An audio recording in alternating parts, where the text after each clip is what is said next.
All right, let's get started here. Oy. If I have any Q&A slides anywhere, okay.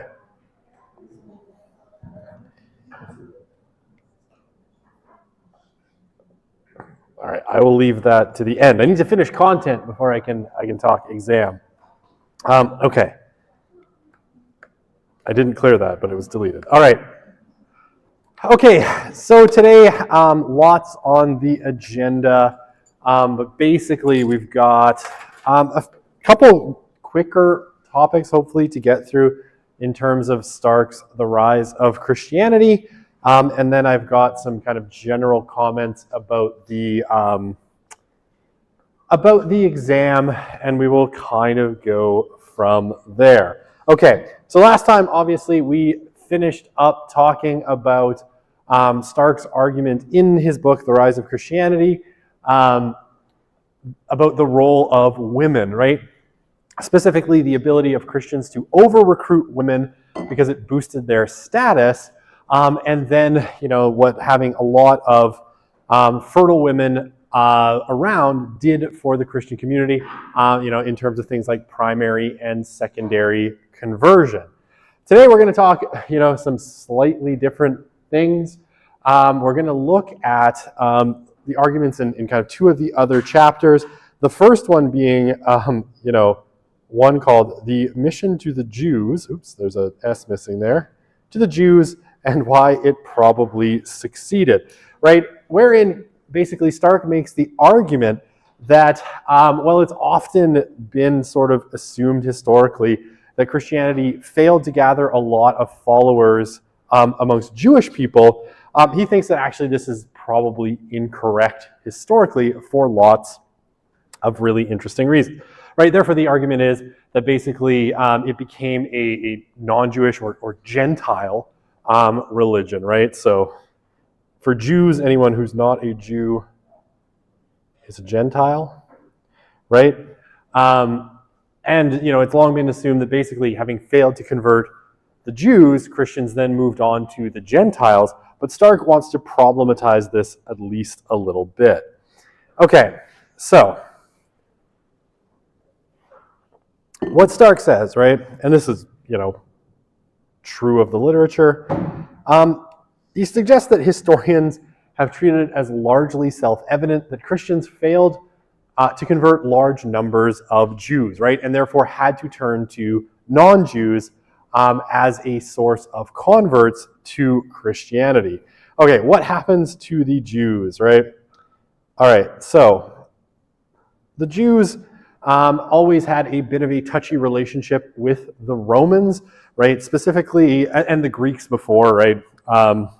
If you're reading a Bible, and you look in 1 and 2 Maccabees, right? That's the whole story of the Maccabean revolt against the sort of descendants of Alexander the Great, and the Greeks who wanted the Jews to basically honor the Greek gods as well. And they had the same problem with the Romans, right? The Romans were, occupying Judea, right? They were in control of it politically and militarily, and they brought with it a lot of friction because amongst the things the Jews never wanted to do was honor any gods other than their own. And that was sort of a base requirement for people in the Roman Empire. Of the many rebellions that happen, right, the Jews revolted in what's called the Bar Kokhba rebellion against the Romans between kind of 66 and 73 AD, and it doesn't go great. They are completely the Romans crushed them, right? The Romans are a super efficient military machine that can draw soldiers from all over the empire, and they wreck the Jews. Jerusalem is sacked, right, in 70 CE or 70 AD. So the city is, after a long siege, a multi-year siege, is sacked by the Romans. And the Romans are like, look, we're going to finish off the Jews once and for all. So they, burn the city and they destroy the temple, right? With the temple being the center of Jewish religious life. This is the second temple because the first temple had been destroyed by Nebuchadnezzar when Nebuchadnezzar, the Babylonian king, invaded Judea in, I want to say like the 5th century BC, but I could have that date slightly wrong. So the first temple had been destroyed. The second temple had been rebuilt, and it too is destroyed in 70 CE, never to be rebuilt, right? The western wall of it still stands in Jerusalem, often called the Wailing Wall, but on top of the Temple Mount where the temple used to be, today sits the Al-Aqsa Mosque, right? And the Dome on the Rock. So the temple has never been rebuilt since 70 CE. Okay, and after this point, the Christian church essentially disappears from what comes to be called Palestine, right? The Romans actually, to double spit in the face of the Jews, they renamed the territory from Judea to Syria Palestina, a name that it holds, essentially to the present. But after this, there's essentially there's still Christians in Jerusalem, but the Jerusalem church, which had been kind of central to early Christianity, ceases to be central any longer. Okay, so Jerusalem, no longer a big thing after 70 AD. So what does happen though? Well, there are a lot of Jews living outside the Holy Land, right? And these are often referred to as, Hellenized Jews or the Jewish diaspora. And Hellenized here, right, means Greek-speaking, right?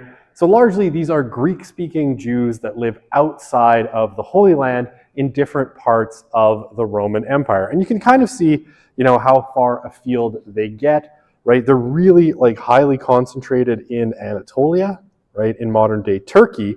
But there are communities, through the kind of Greek, through what we'd call modern day Greece and a little bit in the Balkans, and then obviously in Italy as well, and down into Egypt, specifically in Alexandria and up in Syria, right around Damascus.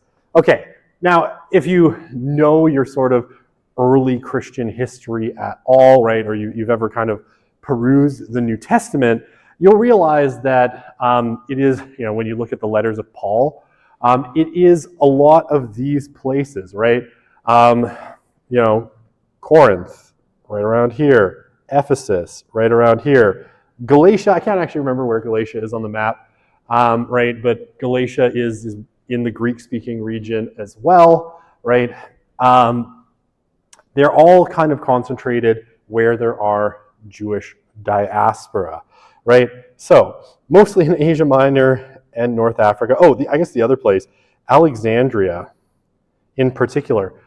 While it's not mentioned in the New Testament specifically, it becomes a really, really important center of Christian thought, essentially from the 2nd century on until the Muslim conquests of North Africa, kind of in the 7th and 8th century. Okay, so now what Stark says is that these Hellenized Jewish communities were probably a major source of Christian converts well into the 4th century, right? So well into the 300s. Okay. So he makes three basic propositions as to why he thinks this is likely the case, right? And he thinks that this kind of works based on what we know about those kind of Hellenized Jews. All right, so we know this about Jews, right? They have historically been, and this is sort of definitional to Judaism, been a people set apart, right? And specifically, they are set apart by a bunch of things like dietary practices, right? So, the fact that they have to keep kosher means that they can't fully participate sometimes in the societies around them. And this is why, like, even in kind of, 21st century Canada and America, we will see, really Orthodox Jewish groups tend to cluster together in urban centers, right? In the US, it's typically New York, Miami, and LA. Canada, our biggest kind of communities are in Montreal and Toronto.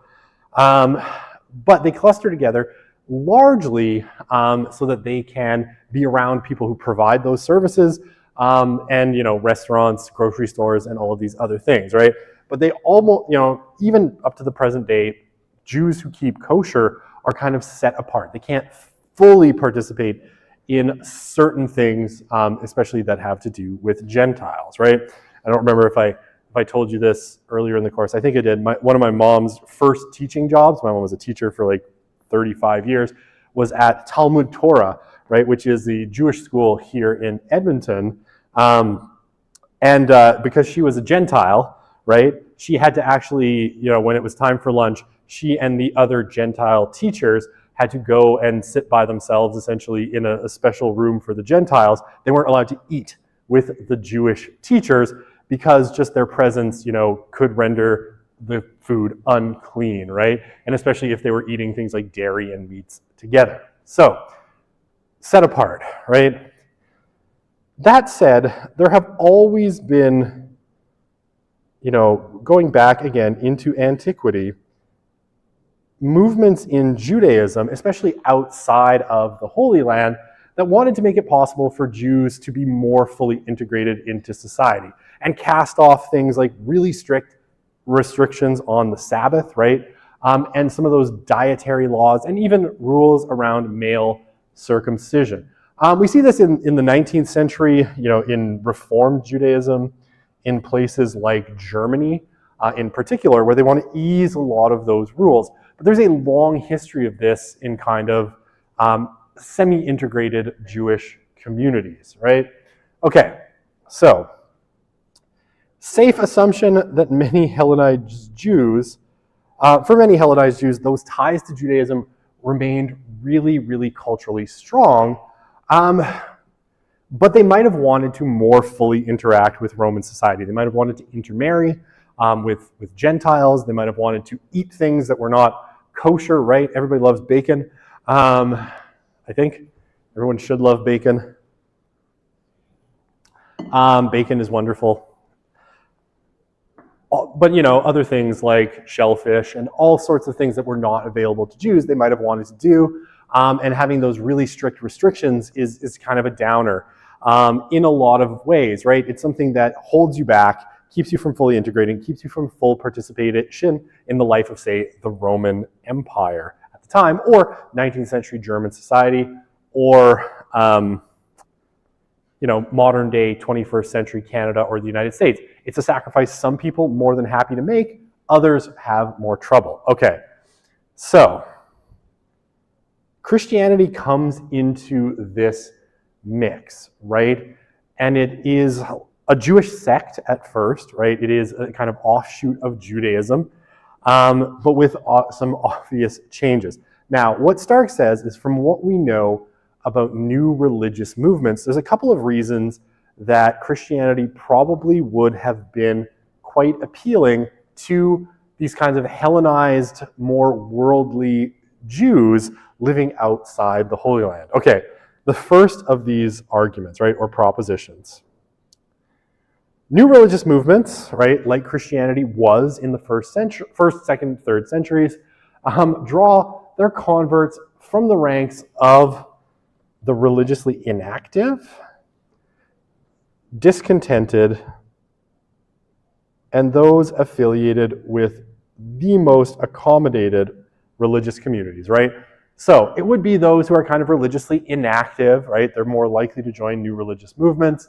The discontent, like if you're super, like honestly, if you're a super Orthodox Jew, right, and you really believe in the tenets, the chances of you converting to Christianity or another religion are very, very low. It is if you're a little bit on the margins, right? If you're kind of like, I guess it's fine. There's a term for this, and we'll talk about it, I think, when we talk about the nuns. We talk about marginal peel-off. Right? It's unlikely that you're going to convince core members of a religious group who are like deeply committed to move away from that or to move to something new. But those who are marginal, you can kind of peel them off, like the layers of an onion or a banana peel, right? Easy to get there, a little bit harder to get to the core, right? Okay, so that's where you're going to find your converts to new religious movements. Proposition 2. People are more willing to adopt a new religion to the extent it retains cultural continuity with conventional religions that they are already familiar with. And we see this pattern, through the history of new religious movements, right? It's really, really atypical for a new religious movement to come around and just be like, hey, I'm this totally new thing. You've never seen anything like me. Here's this completely eclectic and completely brand new set of metaphysical beliefs. That does happen, but it's not super duper common.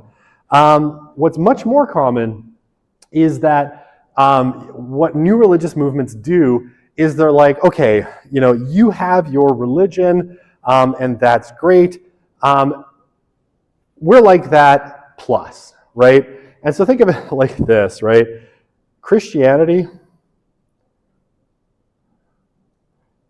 is essentially Judaism plus the New Testament, right? So you get to keep all of the Old Testament, right? The Old Testament books. You get to keep, the same God, all of that fun stuff. You just add Jesus as, the Son of God and the New Testament, and there you go, right? So you're not really, in a sense, if you were trying to convince, and this is broadly the tactic, right? A Jewish person to convert to Christianity, you're not like, hey, join my entirely new religion. You're like, hey, Jesus is actually the fulfillment of all of these prophecies that are in your religion that you just misinterpreted and didn't know about. So then, Jesus is actually the solution to your problem, right? Okay. The same thing if you think of Mormonism, right? Mormonism is basically Christianity plus the Book of Mormon, right?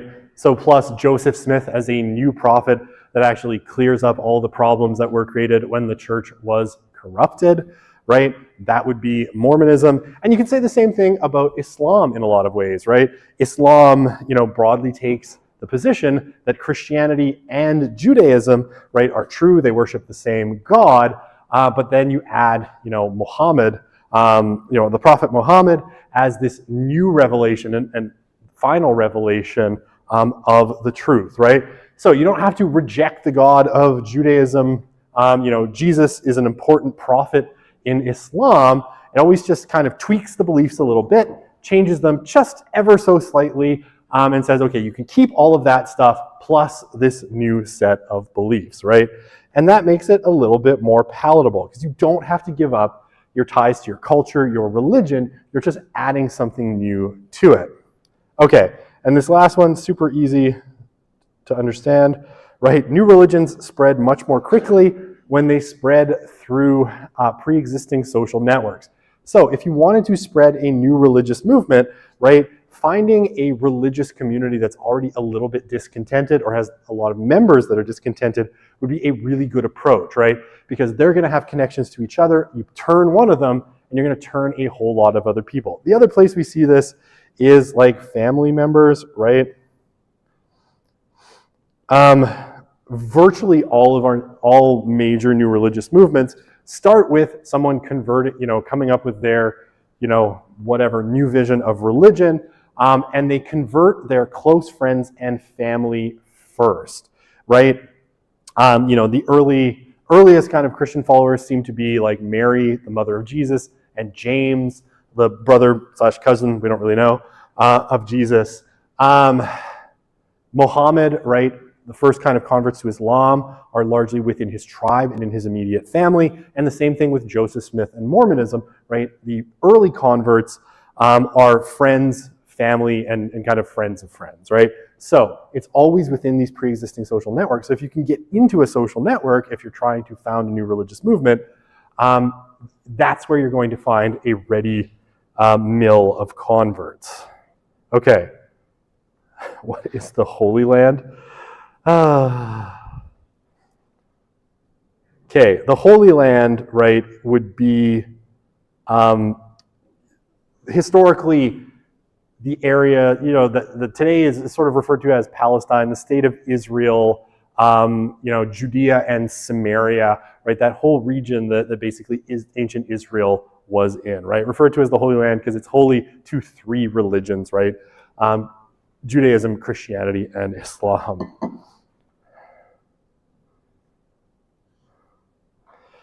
The Jewish ones are especially strict when it comes to their dietary laws, and they're always a little bit at odds with the societies they're in, because outside of ancient Israel, Judea, and the Holy Land is Missouri. Okay, outside and modern day Israel, right? There's never been a state where Jews are the majority, right? So it has been really challenging for Jews because their dietary laws are always different from the people around them, and they've virtually, historically, never made up the majority.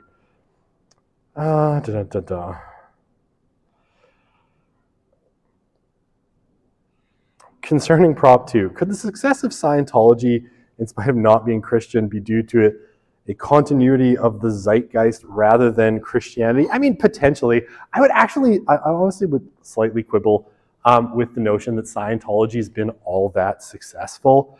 It's been successful in very small kind of enclaves. Celebrities seem to really like it. But as a new religious movement, it's never been a major force other than a litigious one, right? It's very, very legalistic and loves to sue people who say bad things about it, which I'm not doing. Please don't sue me. I don't have the money for a lawyer. It's not been all that successful, and it's already, I think, showing really strong signs that it's collapsing, and it's going to be gone sooner than you probably think. Okay. So the second proposition is kind of like, if you liked religion X, you'll love this one, right? But always with the caveat that religion X is just an extension of the religion you already have, right? So you don't have to give up who you are. You're just adding something. Okay. Alrighty. So, I closed my teacup. Our Hellenized Jews, right? They were relatively wealthy, relatively well educated, and they were sort of separate from both our kind of Palestinian, right, Second Temple Judaism and the Greco-Roman world, right? Because they're Greek-speaking, they don't really belong to the largely Aramaic-speaking kind of Jews living in Judea and Samaria at the time, right? So they're a little bit set apart from them and seen as somewhat foreign, to the point where they had to have their own translation of the Old Testament, called the Septuagint. And they're separate from the Greco-Roman world, right, because of those dietary laws and other things. So what Stark suggests, and I think this makes sense, is that a way of synthesizing the two identities, right, Greco-Roman and Jewish, might have been quite appealing. And Christianity offers, just such a compromise. Because what you find you find it first in the book of Acts, right? And then you find it later in the letters of Paul. This idea, and it seems to come from Paul, that becoming Christian, right, is a fulfillment of Judaism and doesn't involve, abandoning Judaism, but because it's a fulfillment of it, some of the things that Judaism once required are no longer required. Very specifically, things like the dietary laws, right? In the book of Acts, Peter sees in a vision that now, after Jesus' sacrifice, no foods are unclean any longer, so everything is okay to eat. And this propagates, through Christianity, and they drop a lot of the Jewish requirements, including, circumcision, which apparently was a big downer for male adult converts for some reason, right? So you have that. All right, prior to the destruction of Jerusalem, Jews in the diaspora would also have been quite accustomed to having teachers come from Jerusalem to talk about Judaism, right? So you'd have had traveling preachers that would have come from, Jerusalem or other parts of Judea to churches synagogues in places like Rome, Corinth, Galatia, and Ephesus to talk to Jews and tell them things, right? Do some teaching, do some debate, and all of that stuff. So when the early Jewish Christians showed up, right, they were just other Jews from the Holy Land. So people like Paul, Peter, and John, all of whom were Jews, would probably have found a relatively receptive audience among those Hellenized Jews, right? And then again, they're offering a compromise, right? You can give up a lot of the things that keep you separate. And Paul says in Galatians, right, there's neither Jew nor Gentile, man nor woman, slave nor free, but all are one in Christ, right? So you get rid of a lot of those distinctions. Okay. Just want to make sure I'm keeping pace here. I could talk about this all day, and frequently do, but I want to make sure I get through this so that I can talk about the final, or the midterm, not the final. Okay, I can do this. I'm doing good. All right, we'll move through this pretty quickly. All right, some evidence that Stark provides, right? One of the things, and the reasons he thinks that the Jews were probably quite important, right, and that Christians still saw them as important potential sites of converts well into, right here we're talking the 2nd century, but he thinks well into the 3rd century, is that a lot of heresies or teachings that would have been kind of specifically anti-Jewish were rejected by the early church. And one of the early ones is Marcionism, right? Or the Marcionite heresy, right? So Marcion was a bishop, right, of the early Christian church, and he's considered a heretic, right, or a teacher of false things. So he's about, middle of the 2nd century. And one of the things that he proposed was that, basically, the God of the Old and New Testaments were different gods. And specifically, the God of the Old Testament was a lesser God, right? And here, he's reading the Old Testament, rather, and he's like, wow, that God seems rather mean and judgy, right? He's smiting people all the time and telling the Israelites, go murder all the Amalekites and all of that fun stuff, right? Don't even leave one woman or child or goat alive amongst the Amalekites, right? That seems like a very different God than the God of the New Testament, right? Where Jesus is like, love your neighbors, love your enemies, and forgive those who do evil to you. So he's like, yeah, these are clearly different gods, and Jesus is the sort of corrective to that evil God of the Old Testament. And he's like, we should just get rid of the Old Testament entirely. Right? Now, this was broadly rejected by the rest of the church, right? Which Stark takes to mean that Judaism still played a significant role in the early church, right? That basically, well, we don't want to cast off these things because then we will be less appealing to those potential Jewish converts.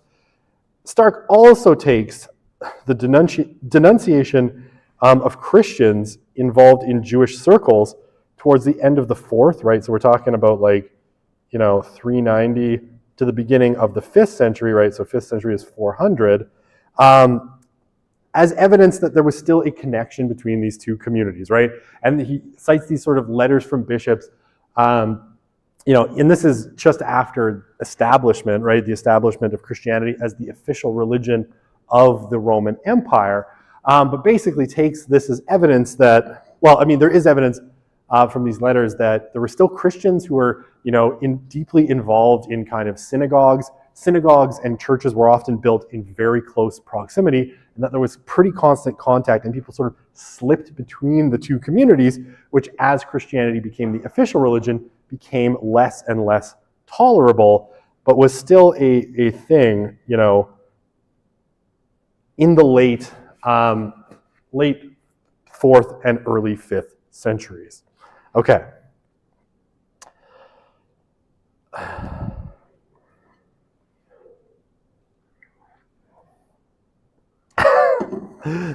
I'm sorry. Yes, okay, that makes sense. Does Smith discuss how the shift from converting from Hellenized Jew to Christianity to Christian Catholic persecution of Jews happened? I don't know if Smith does. I'd have to look, and I think maybe you're meaning Stark. I'd have to look. He's got a longer book that's on the same topic, right? Because at one point he decided the rise of Christianity wasn't long enough and detailed enough. So he's like, what I needed to do was write one that goes further back and further forward, and that's called The Triumph of Christianity. Certainly what happens, right, is that this bond between those communities ultimately sort of breaks down, and probably breaks down largely around the fact that Christianity becomes the established religion, right? It's no longer so propositional. It's now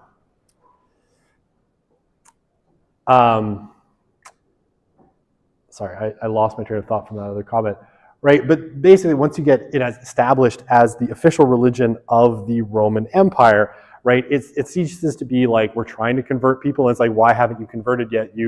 Now we have power, and now we can kind of, take the sword to you if we feel like it. And that tendency kind of follows forward. And I think some of the kind of anti-Semitic attitudes of Romans maybe get carried forward into, medieval Christianity.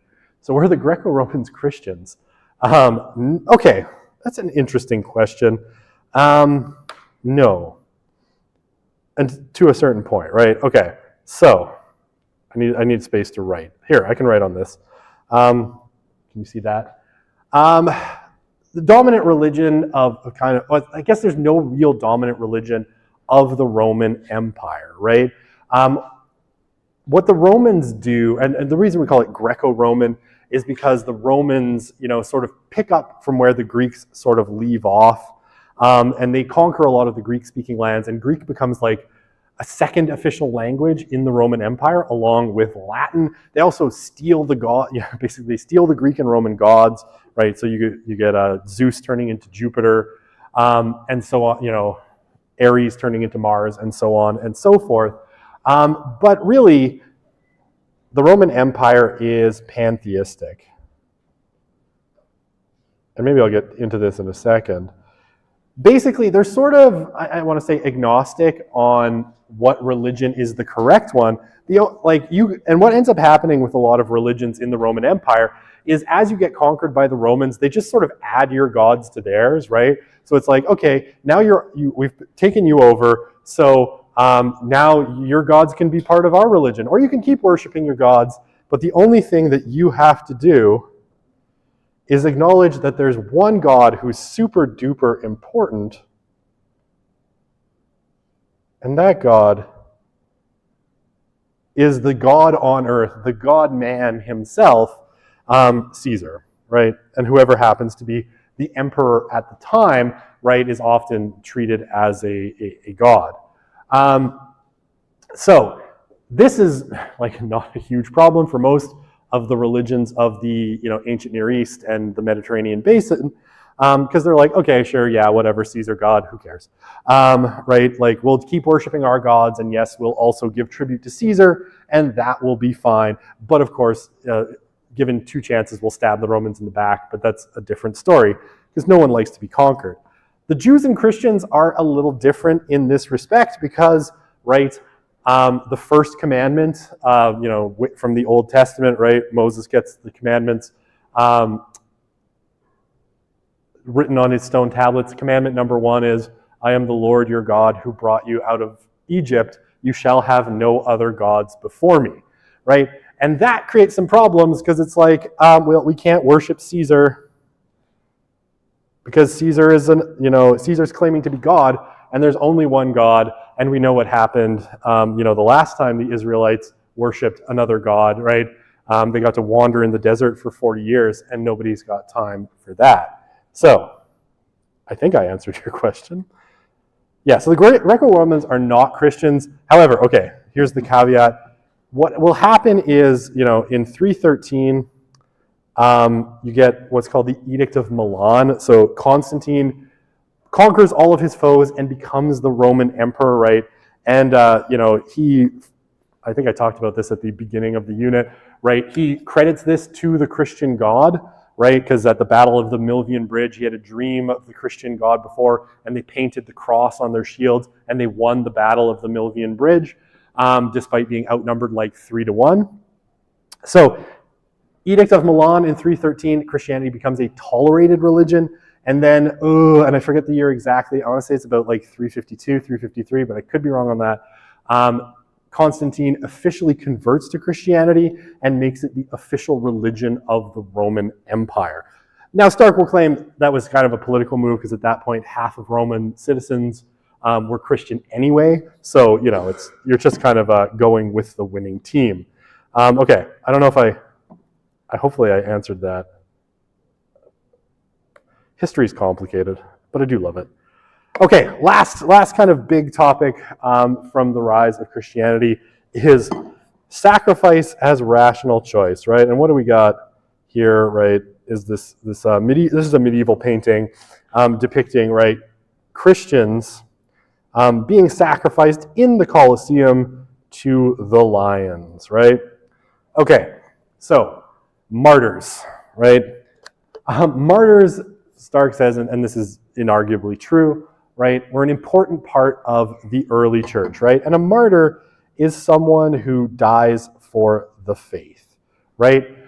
Someone, basically, typically the way it kind of works in Christian circles in this period is they refuse to, give up their faith or honor Caesar, and then they are put to the sword, right, or put in the arena. They're crucified, they're put in the arena to be devoured by animals, and all of these things.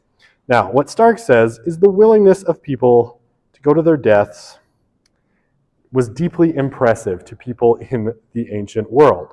And he knows this. This is kind of old now, because this is kind of from the 70s and 80s. Kind of, more recently in the 1970s and 80s, people were talking about martyrs and concluding that they had some kind of psychopathology. They got sexual pleasure out of their pain. But that is a very niche view today. But what Stark says is that in most cases, even the radical sacrifice of going to your death for faith in this period, right, might not be today, basically turned out to be something of a rational choice. So think of your rational choice theory. By the way, again, medieval depiction here. This is St. Polycarp.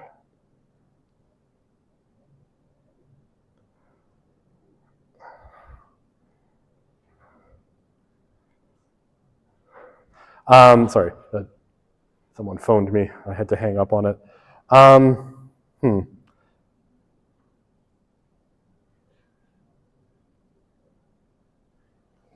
St. Polycarp, right? Stacked kind of guy. Pretty good abs.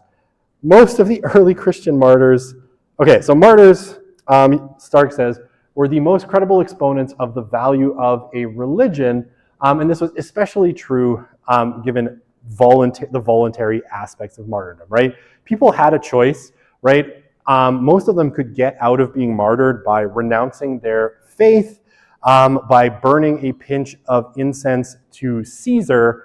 That's kind of all they had to do, right? And it's honestly that, right? Burning a pinch of incense and honor Caesar was a way of kind of getting out of being martyred. So not doing that, right, because it's not a hard thing to do, made it pretty easy or pretty impressive when people chose to go to their deaths. Okay, most of the early Christians, had this choice.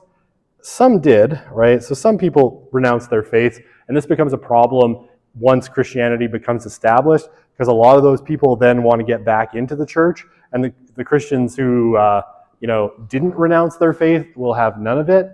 But those who don't are revered, right? And the martyrs become a super important part of the faith.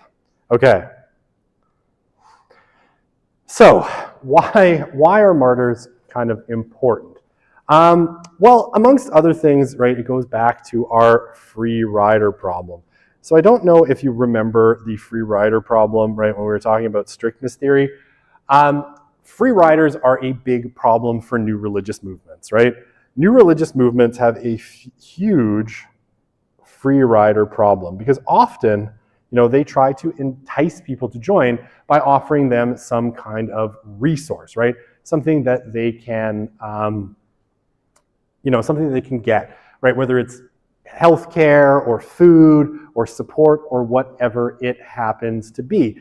The more free riders you have, though, the more it actually is a drain on a new religious movement because it drains your resources and makes it harder for you to sustain your new religious movement, right? So, religion involves collective action, and all collective action is potentially subject to exploitation by free riders. So, Christianity avoids free riders in a couple of ways. One, martyrs, obviously, right? If you might die for being part of this religious group, you better really believe it. So that's way number one. Okay, Christianity also avoided the free rider problem by demanding a lot out of all members, right? So 10% of income and commitments to doing things like caring for the poor and the sick, right? These are foundational to early Christianity, and we talked about it earlier in this unit. We talked about, the epidemics and all of that, right? Christianity, prior to establishment, also brought with it many stigmas, right? Lots of sacrifices, right? There's social deviance. You were socially deviant for being Christian. But you could forgo a bunch of things like some of your wealth, your ability to move up in the Roman hierarchy, right? All of these things potentially were at risk from becoming Christian, right? Or staying Christian. So Christians, right, being Christian demanded a high level of stigma and sacrifice, right? Which again, drives away free riders. So with these high levels of stigma and sacrifice, what happens, right?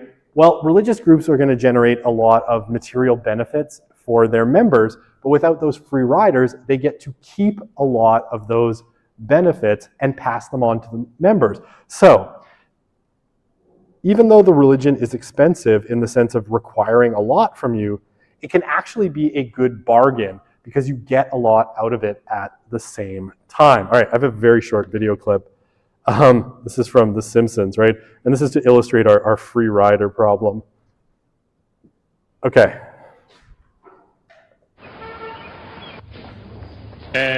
What do you mean by suggested donation? Pay any amount you wish, sir. And what if I wish to pay 0? Well, it's up to you. Ooh, so it's up to me, is it? Yes. I see. And you think that people are going to pay you $4.50 even though they don't have to? Just out of the goodness of their... Well, anything you say. Good luck, lady. You're going to need it. Mr. Bergstrom! Hi, Lisa. Hey, you don't have to pay. Read the sign. And this must be your father. Sorry, I just have to put in a quick message to my kids' daycare.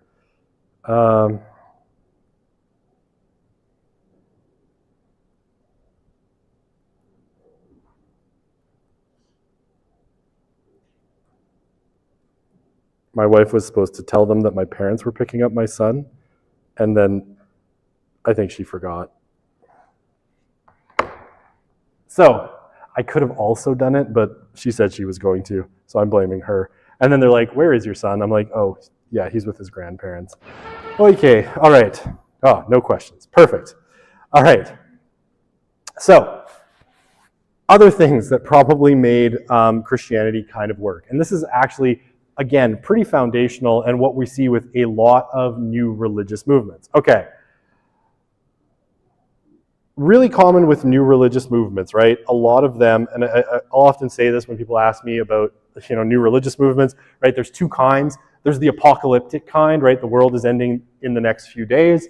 And there is the sex magic kind, which the less said about it, the better. But usually involves, you have sex with the founder and you access some kind of special magic. So there's the world is ending and there's magic in my special bits, right? Those are the two kinds of new religious movements that are most typical. The early Christians are very much an apocalyptic sect of Judaism, right? They were under the impression, and it's pretty clear in the New Testament writings, that the world was going to come to an end in the very, very near future, right? Most of them thought it was going to happen in the lifetime of the first generation of Jesus's followers, right? And like I said, super common to new religious movements. Now, what typically happens in somewhere around 30 to 40 years, the original members get discouraged and they start to leave and quit and go away, right? And we see this really commonly. A lot of new religious movements don't make it past 40 because people are like, well, you were promising us that the end of the world was just around the corner and it didn't happen. So, we're all leaving. We're done with this. We're going to go find a different new religious movement or get disillusioned and whatever, right? We even see this, right, in some sense with Mormonism, though Mormonism actually makes it through this period. A lot of the early believers and followers of Joseph Smith basically start quitting right around this kind of 30 to 40 years into the Mormon experiment, right? And they're replaced with other people, and Brigham Young manages to hold the whole thing together. But a lot of people quit Mormonism, and at that point, Mormonism is at a very dangerous moment. And Christianity, might have gone through this, but what happened is, according to Stark, is a lot of those early members, right? And the really prominent members of the early Christian movement, so people like James, right, brother of Jesus, Paul, and Peter, are all put to death in some way, right? They're all martyred, right? James in Jerusalem by stoning, and then Peter and Paul are put to death in Rome by Emperor Nero, right? Now, what does this do? The first generation all dies for their faith, right? And, though we don't have great history of the other followers of Jesus, there's sort of like church tradition. They all went off to different parts of the world, and they were all killed in particularly grisly ways, right? Thomas makes it all the way to India. Other people get to I want to say Azerbaijan, but it's not right. The other A that's nearby there. And it'll come to me in a sec. Anyway, they go off to different parts of the world. They're all killed for various reasons, right? So that first generation all dies, and they all die for the faith. And this, by the followers, is actually taken as, powerful witness to how confident these Christians were in their beliefs. They likely did it with great enthusiasm. We certainly know, right, that Peter and Paul seem to have done it fairly enthusiastically. And other accounts of early martyrs in the church, they seem to be fairly enthusiastic about their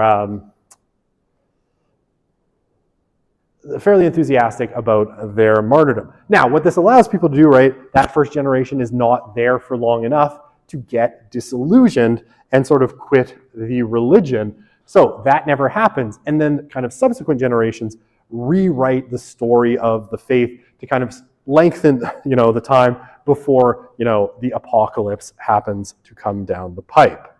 Okay. I don't know if I have a question slide anywhere.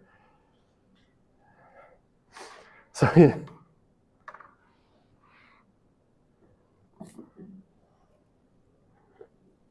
They did do that, yes. Evangelicals went to South America as well. Sorry, I'm just checking that the daycare got my message. I'm not sure.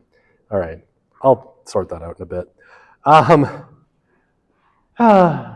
So new religious movements, people hang on till the end of the world thing for 40 years, 30 to 40, right? Yeah, that's kind of the average life. People hang out for around 30 to 40. Sometimes it's less, sometimes it's a little bit more. Sometimes you get do-overs, right? Like the Seventh-day Adventists, right? They first predict, he's like, the founder of Seventh-day Adventism, he's like, this is the day the world will end. They all go to a field, and I think like upstate New York, nothing happens. And he's like, got the math wrong. It's actually this day. They go back several years later to another field in upstate New York. Nothing happens. And he's like, well, technically the apocalypse was spiritual, so it happened. Let's continue on with our lives, right? And that's kind of the way it goes, right? But yeah, often for 30 or 40 years until it becomes obvious, right, that the end of the world isn't actually happening, and then people get disillusioned. But if you all die first, it's not so much of a problem. Okay, closing remarks on this, and then we'll talk exam. Yes, new religious movements don't control whether they succeed or fail, right? Obviously, if they did, they would all essentially succeed if they could, right? But now you know all the tricks, so yours can succeed. There are two factors that are highly influential. Okay, so one of them is the degree of state regulation, right? If the state is willing to vigorously persecute challengers to traditional faith, new religious movements are going to tend to struggle, right? And this has historically been the story of, say, Europe, right? New religious movements often had a really hard time getting started in Europe because there were official state churches that made it really difficult to get your feet on the ground. The Roman Empire is kind of a weird one here because, yes, they did persecute, say, Christians, but those persecutions were always like kind of sporadic.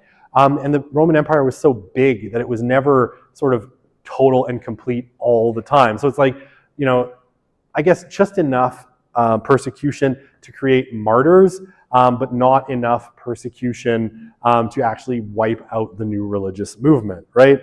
And yeah, the vigor of conventional religious organizations plays a role as well, right? If there's no market niche, new religious movements aren't going to be able to take hold. New religious movements take hold if there is a kind of unfilled need in the society that, you know, they can jump into. Okay, so I think I'm down to my last two slides and we'll talk exam. So this is pretty well established in history. By the time Christianity comes on the scene, paganism is all like the kind of pagan pantheons of the Roman Empire are already starting to sort of break down, right? It starts to collect, like paganism as an official religion basically starts, oh sorry, I put that date too late. I said 350, it's 325. Paganism really starts to collapse when Constantine shifts the state's support from paganism to Christianity, right?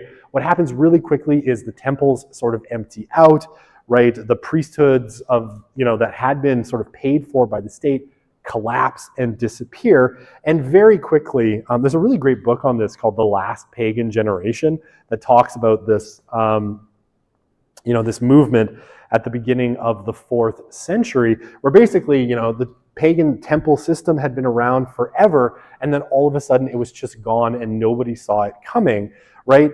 But cutting off the flow of state funds to the temples, because people had kind of lost their enthusiasm for paganism, and we see this, you know, in the fact that a lot of people in kind of, you know, late antiquity, around, you know, the time Christianity is emerging, we're actually looking for a lot of other religions, right? You know, there's Mithraism, there's the cult of Isis, right? There's all sorts of religions that are sort of bubbling around in this period. Christianity just happens to be the one that won, right? So paganism had kind of lost its vitality, and people simply fell away the second the state stopped officially supporting it. Yeah, so according to Stark, Christianity didn't destroy paganism. Rather, it just took advantage of its weakness in the market for religious ideas, right? It was more appealing, right? Christianity had a more appealing vision, and people were ready for it. And yeah, the Roman Empire was so pluralistic that none of the pagan sects and cults were strong enough to sort of stop the onslaught of this very enthusiastic group of religious believers. Okay, so conclusions of Stark's book, right? Sociological conclusions. Christianity didn't grow because of miracle working in the marketplace, or because Constantine said it should, or even because the martyrs gave it credibility. Those things are all true. Well, I guess the miracles in the marketplace, your mileage may vary, depending on what you believe, but certainly Constantine said it should, and the martyrs gave it credibility. Why Stark thinks it grew is because Christians were an intense community that was able to hold together against external forces and offered immense rewards for its adherents, especially compared to other religions at the time, right? And for groups like women, right? This was really, really important, right? So it primarily grew through the motivated efforts of a growing number of Christian believers who invited friends, relatives, and neighbors to share the good news, right? So it spread through social networks in very normal sociological ways. It wasn't miraculous, and it didn't need to be, because you don't need that to explain the growth of Christianity. Okay, hang on. I need to do one very quick thing here, because I forgot to put in Q&A slides here. I'm just going to do this quickly, because I always love doing elective surgery on slides in the middle of a lecture. Let's do open heart surgery. Okay, good times. All right. Okay. Now it would help if those actually loaded. I guess they won't. Okay, well, we keep going back to the one that works. Nothing. Good. All right, so midterm 2, right? Should I turn off the live stream now and just really mess with the people who didn't come to class today? I'm just kidding. I wouldn't do that. Just wanted to scare you. All right, so the structure of this exam, really, really straightforward. So we got 2 questions that are straight up on theories of secularization, right? These are all of the theories of secularization that are potentially testable, right? So we've got our inherited model. That's our Marx, Durkheim, Weber, right? Peter Berger, that model that assumes modernity is toxic to religion, right? Straight up. We got our Steve Bruce, late secularization, right? We got the timing wrong. With the secularization theory still holds. We just got the timing wrong. No secularization / secularization RIP, right? That's Rodney Stark. Actually, religion's going through change, but there is no marked kind of increase in secularization in contemporary society, right? Yeah, basically no secularization is happening, just changes in religious belief, right? And probably more movement to unconventional supernaturalisms and unchurched religions, right? Our neo-secularization, that's our Mark Chavez, right? And he's got his 3 layers. Fair warning to you, there's a lot of questions on secularization, so there's not a 100% chance that you'll get one of these questions, but some of the structure of the questions is like define macro-secularization and give an example not from the course of macro-secularization, right? So same thing with meso and micro, right? There's 1 question each in this fairly large bank of questions about secularization. So you may get that question, you may not, right? It's not like the causal mechanisms where you're guaranteed to get at least 1 or 2 of them. Here, you might get a question on neo-secularization where you're asked to define it and come up with an example. You might not, but just be forewarned. Okay. And then we got our last 2, right? Self-limiting secularization, right? Which is Stark. Again, Stark and Bainbridge, this idea that secularization kind of goes in waves, right? Religion's at a high, religions get lazy, religion declines, religious crisis. New religious innovators come in, create new forms of religion. People get, religion gets reinvigorated, climbs. Oh, those religions get old too. People stop being religious, down, right? So that secularization always reaches a kind of terminal phase where religious innovators come in and sort of fix the problem. And then post-secularism, sorry, it's a lot to cover. Right, that's Jürgen Habermas and his idea that, okay, secularism, one, religion was relegated to the private sphere, but now because we still need the values that religion offered, right, that Judaic ethic of justice and Christian ethic of love, religion needs to be reinvited into the public discourse to bring those things back to the conversation. Okay, so 2 questions on all of that. Okay, and then 2 questions on the rise of Christianity. All right, so, and I won't go through these because we just did them, right? But these are the topics that were inside the rise of Christianity that you can be tested on, right? So that is our conversion and Christian growth, right? That's all that networky stuff from the beginning, right? How do we go from 100 believers roughly in 33 AD to half the Roman Empire by 350 being Christians, about 33, 34 million. How do we do that? What's the percentage that you need to convert, right? All of that fun stuff. Related to that, right? What was the role, according to Stark, of the epidemics, right? Of those 2 diseases that spread through the Roman Empire in potentially speeding up the growth of Christianity. That we talked about last time, the role of women, right? Those are all those arguments about over conversion, the Guten Tag and Secord, what happens to women when they are a scarce good, right? They get treated like garbage, right? Christianity didn't do that, so it was appealing.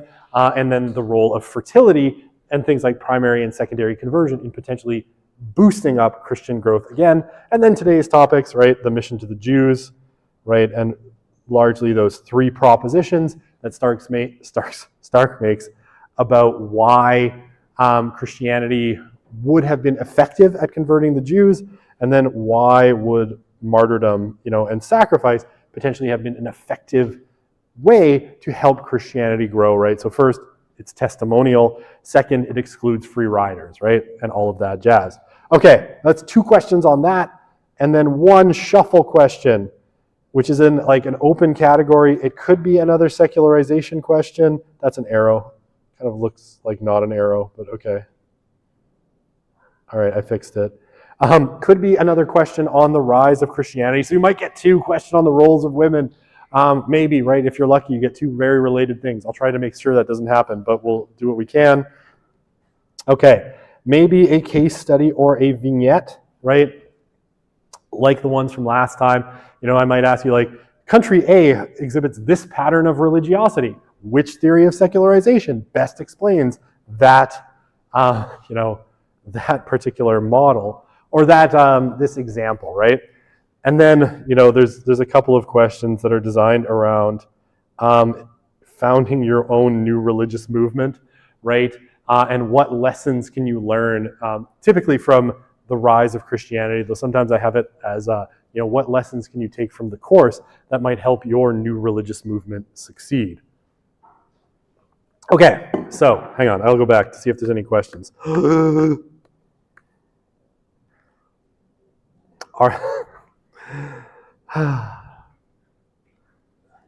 What chapter should we know? I don't know. I don't memorize the chapters.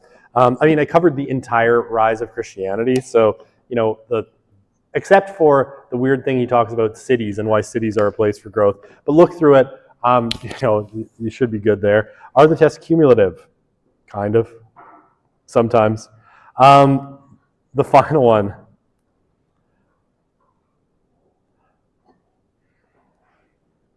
Not necessarily. That's sound advice. I don't know how you're going to pull that off. That's a little Jonestown-y, but whatever.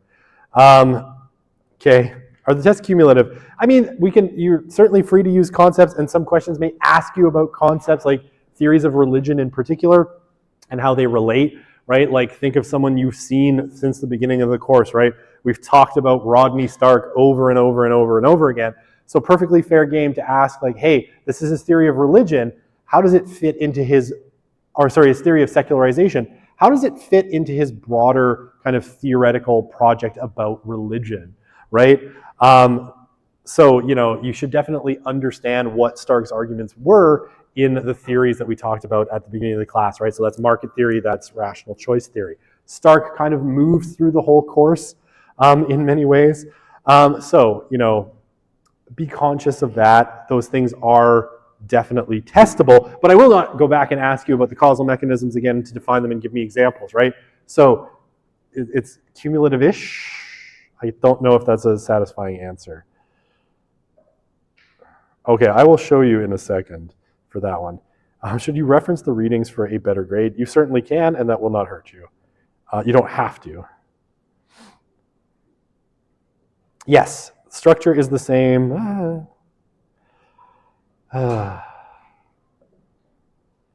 What would I say were some common mistakes on midterm 1 that you should work on for this exam? I mean, this is a hard one because the mistakes are kind of all over the board, and there's so many different styles of question on that first exam.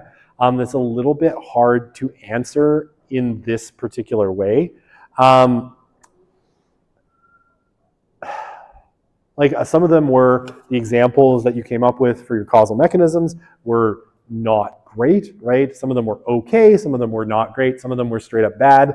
So there's some of that. There's a lot of conceptual fuzziness, right? Where people kind of, asked to define a theory, misstate the theory.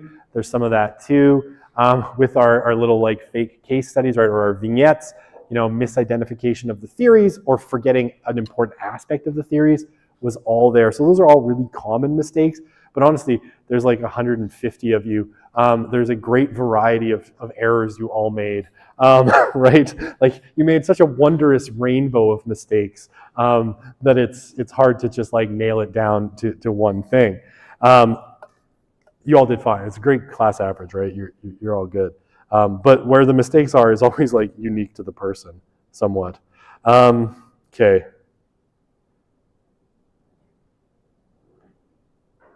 Can I give you more time? I always want more time. There's never enough. See, if I give you more time, you're just going to complain that amount of time was not enough. I said usually a good answer is 250 to 350 words, so roughly there. Okay, can I give you more time? I don't know. I'll think about it. I'm not highly inclined because if I give you more time, you also write more, and then I have to read more.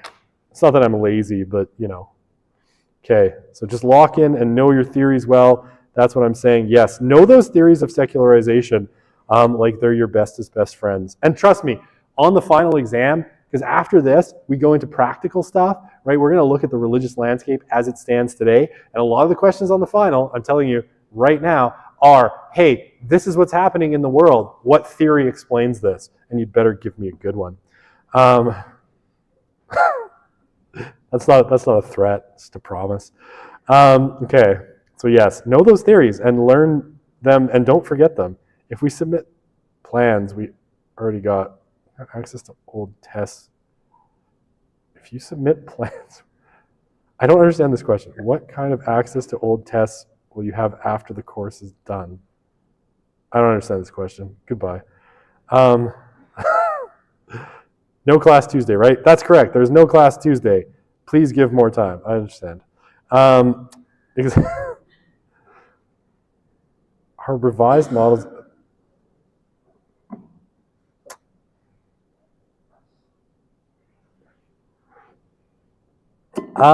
Yes, everything that is in the slides is included. So yes, everything. But I clustered them together here. Oop, I went the wrong way. Right, these are the kind of core theories right here. Right, this covers everything that is in there, right? Neo-secularization is a revised form of the secularization thesis, as is late secularization, but I have them lumped into different categories. Okay, gotta go back. What is the structure of secular? Oh, I'll get to that in a sec. Exam structure is the same. Yeah, word count, same. Okay. You can come write the exam here, yes. And I don't think there's a class after, so you'd have time. Oops.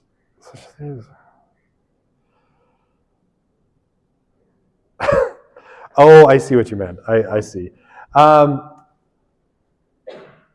Yes, I guess. Okay. I'm trying to remember what the first part of the question was. All right. Such theories of secularization are classical, no secularization. Yes, those are all the theories. Okay. Do you want to see questions? Okay. I don't want to do them, but sure, if you want, I guess we'll do that.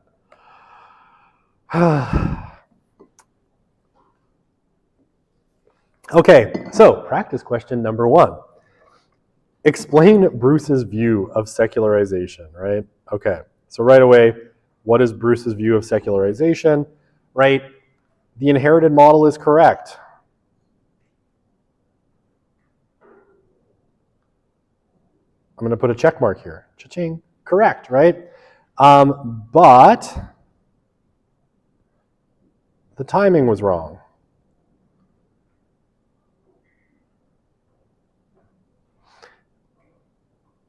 Once secularization starts,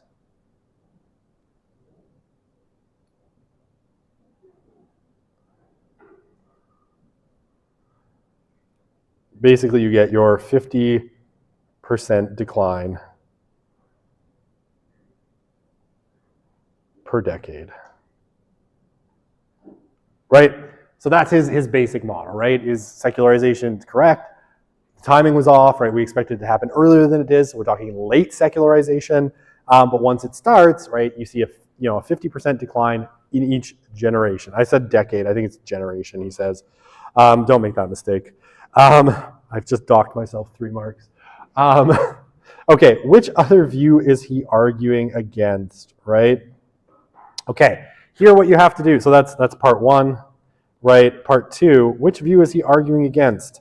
Whose view does he particularly hate, right? Well, that would be Stark.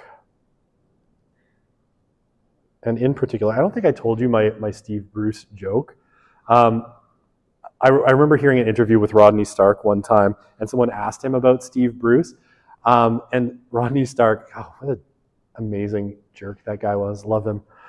His answer was, I've never agreed with a single thing that Steve Bruce has ever said, including my name is Steve Bruce. I love that, right? So he's arguing against Stark, but very specifically, right, he's arguing against self-limiting secularization, right? The idea that you're going to have a religious revival. Okay, what evidence does he give in support of his view and to undermine the view of his opponents, right? So part 3 is, and then he has, and maybe I won't go through it, but he has those points, right? The declining stocks of knowledge, the kind of failing religious social bonds, religion being alien, right? Religion being othered, and the bad public reputation of religion. Those are the 5 things that he kind of brings. And specifically, right, things like declining stocks of knowledge, he uses very specifically against self-limiting secularization to say, even if the impetus was there for a religious revival, which Bruce doesn't think will ever happen, right, the knowledge that you would need to mobilize people isn't there anymore, right? So something like that. Okay. Oh, Slido thingy that almost worked. I'll go back to this one. Now none of them work. Okay. I have to go back really far. Okay. I'm going to make everyone sick. I'm sorry. Okay. This is our practice. Sorry, was that first one good? Like, it's pretty straightforward, right? Again, a lot of these, I guess, with the secularization theories, keep in mind, a lot of them are in conversation with each other, right? They're talking to each other. They're arguing against points that other theories make, right? Stark in secularization, rest in peace, is arguing against neo-secularization because he's saying you guys are moving the goalposts when you say it's a decline in religious authority, right? There's all these arguments going on between the different theories. So be conscious of that. I don't know how you map that out for yourselves, but know that that is possible. Oh, jiggly screen. Okay, so here is, this other question. You are the leader of the movementarians, a new religious movement. You take SOS 376 from Professor Broussard. What lessons could you take from the course? that would make the movementarians more likely to succeed, right? List at least 2 insights and why, they would succeed, right? Someone already asked, so let's say, early leaders should die.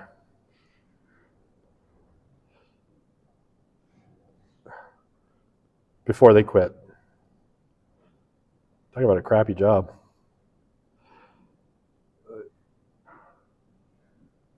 Right? And here, right, then you give your reason, why should they die before they quit? Right? Because often new religious movements lose their momentum because that early generation waiting for, say, the apocalypse gets disaffected, disillusioned, they leave, and they take a lot of the followers with them, and then new religious movements collapse, right? And then number 2, right, let's just say like really general one, exclude free riders, right? Okay, and what would be, why would you do that? Well, they're going to suck up all of your resources, and then your actually productive members who are producing things are going to get tired, they're going to quit, so you have to find a way to keep the free riders out, so you're generating a lot of benefits for your new religious movement, right? So nothing super complicated about this, right? This isn't the exact structure of the questions on the exam, but it's something similar to this, right? Okay, last one. This is a very, rise of Christianity question. What have sociologists long assumed about the class makeup of religious people, right? They're poor, right? They typically, and here, if you want to link it to theories, right? We're talking deprivation theory, right? That is our deprivation theory. How does Stark problematize these assumptions, right? He looks at the makeup of early Christians and finds that in large part, many of them were middle class or upper class, right? And that actually, Christianity at times struggled to convert especially rural pagans, right? It was kind of urban middle and upper classes that seemed particularly attached to Christianity and susceptible to conversion. And this is the historic story of new religious movements, right? They're much more appealing to the middle class because if you're starving and you're struggling to feed yourself, you don't have time to think about religion. It's when you have a little bit of leisure that you're like, I guess I wonder what happens when I die, right? Okay, so that be that. I'm going to go back to the one functional question slide way back in the past. Okay. Could create martyrs be good for question number 2? I mean, let's put it this way. It's not great because how are you going to create martyrs in like modern day Canada, right? Like, think about that for a second. You might not want to be like, I will introduce a plague either, right? Because that probably isn't going to work unless you're good at biochemistry and you know how to engineer viruses. So I would say keep your thoughts to slightly more realistic examples, right? And there's lots of them that I gave you in the last few lectures of things you could do that would be broadly appealing to people. Okay. Can any of the practice questions be on the midterm? No, these are not on the midterm. These are other questions I made up that are similar in style and structure to the midterm questions, but are not, in fact, on the midterm. Okay, I think we're done. That was quite a groan. All right, have a good one. Email me with questions if you have them, and if not, we'll see you on Thursday, where we're going to talk about Stark again, because I know you've missed him. So we'll talk about him a little more. All right, have a good weekend. Let me remove my 17 microphones.